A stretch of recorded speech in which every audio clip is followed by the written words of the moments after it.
Hello and welcome to another edition of the Book Review Blog. I am your book reviewer, and today we're going to review the book Triangles by Ellen Hopkins.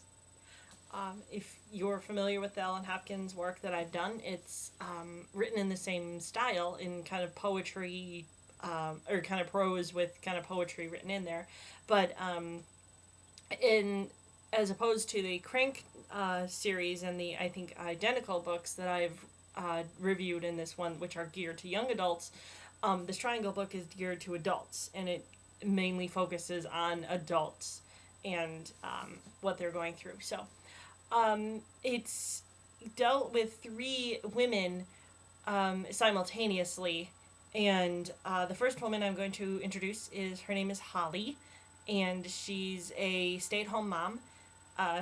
She's married to a man named Jace, and together they have three children, Michaela, Trace, and Brianna. Michaela is I think Michaela and Trace are in high school, and Brianna is in junior high. Holly is said to be very beautiful. She is very athletic. She runs a lot, and she prides herself in the way she looks. She's 39, and she's just like she like has shed 60 pounds from having her children and things like that by running. So she takes pride in the way she looks, and she takes pride in the way that men look at her. So another friend, her best friend, is also introduced. Her name is Andrea, and Andrea is a single mom. She was married to a man named Steve, and together they had a girl named Harley. Harley is also in junior high. She is good friends with Brianna, Holly's daughter Brianna. So that's how both Holly and Andrea are friends, and both Brianna and Harley are friends. So that's kind of how they're intertwined. And the last one that I'm going to introduce is Andrea's sister, whose name is Marissa. And Marissa is married to a man named Christian, and together they have one son named Shane, and who is in high school, and he's also described as being homosexual, and a 5-year-old daughter named Shelby.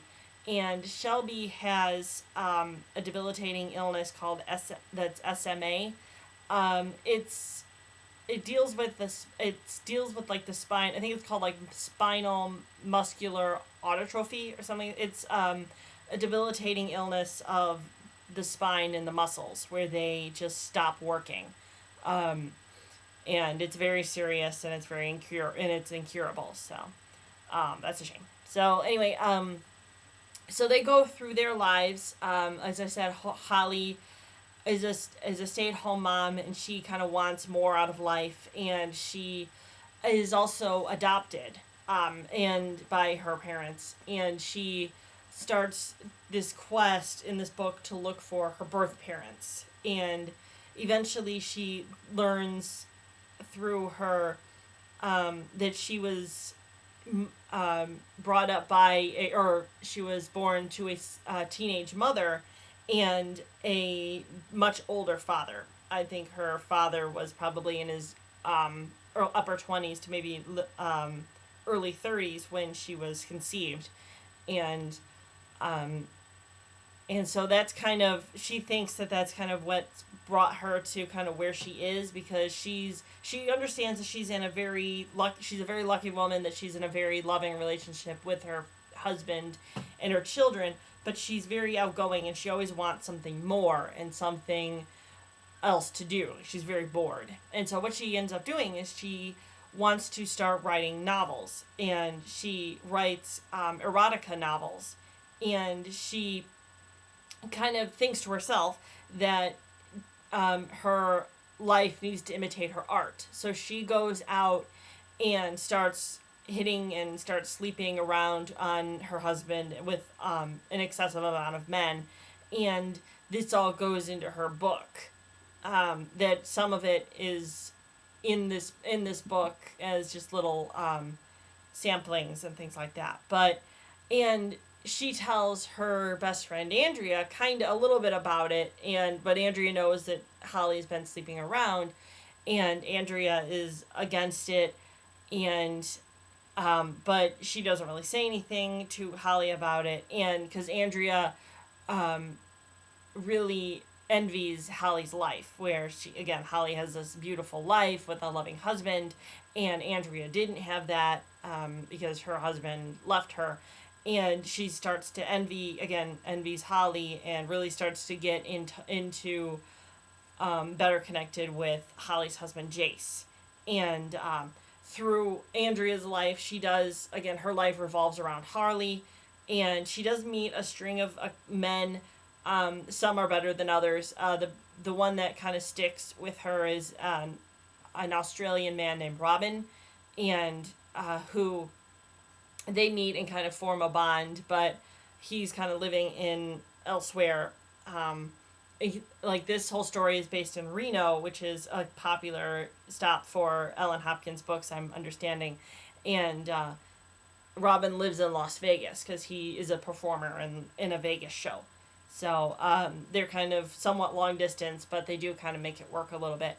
And then Marissa, all of her life is basically devoted around her daughter Shelby. She is a stay-at-home mom as well, and her husband Christian is never home because he's out doing his job, and so she's just kind of wrapped around her life with her son Shane, who, again, like I said, is a high schooler, and he goes out and does his own thing because he's in high school.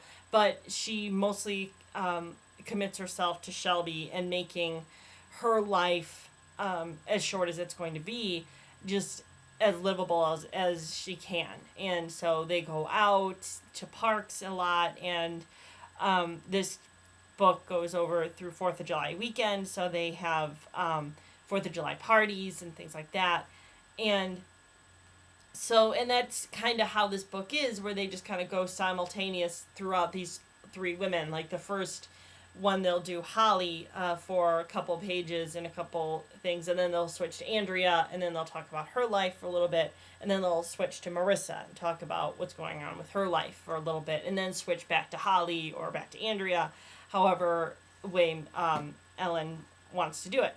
So I liked the book, kind of. The reason it's called Triangles is because there's a lot of sex involved. This is kind of like the erotica book that Holly wants to make. So, and there's a lot of cheating involved, and especially on Holly's part, and I don't like that very much, but if you like that, I recommend this book. So, but I'm glad I read it. There is going to be a sequel that's coming out. I don't know if it's later this year or if it's in 2013. I believe it is called Tilted, and or Tilt, and it's going to focus more on the children of Holly and Andrea and possibly Marissa. That's going to be more geared to young adults. So I'm really looking forward to that book because I really like to see what they go, how they move on, because some things do happen to their children throughout the course of this book, and which I won't spoil for you, but I encourage you to read it if you want to. So anyway, that's it. My next book is an audiobook, actually, and it's called Look Me in the Eye, My Life with Asperger's by John Elder Robison, and I will read that next, and I look forward to seeing you again, and happy reading.